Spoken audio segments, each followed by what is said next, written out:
भैया के जीताई दीह, संसद बनाई दीह। इनके काराकट से दिल्ली तक पहुँचाई दीह, संसद बनाई दीह। लोकसभा काराकट से जीताई दीह, संसद बनाई दीह।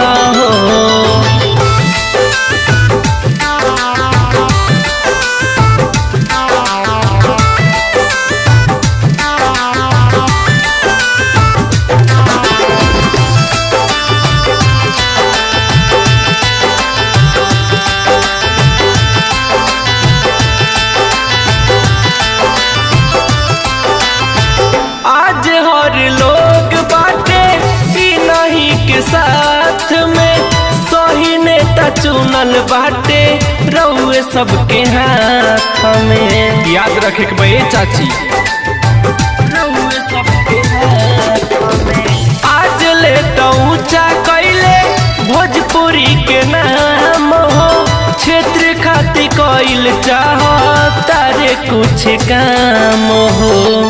भैया हो कि अब की जीत के झंडा, अब की जीत के झंडा भैया के लहराई दीह, संसद बनाई दीह। हमारा पवन सिंह भैया के जीताई दीह, संसद बनाई दीह।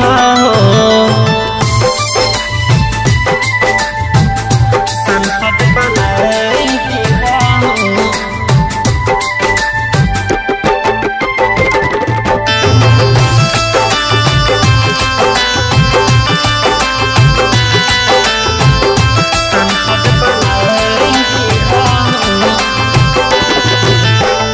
बनल चाहता रे काराकट के सिपाही, राउर आशीर्वाद चाची नहीं के चाही।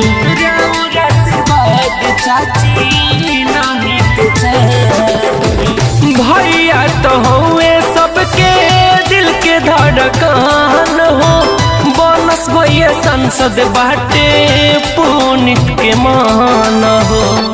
चाचा हो बतिया बीटू सिंह के, बतिया बीटू सिंह के तू खूंटी गठियाइली हो, संसद बनाई दीह।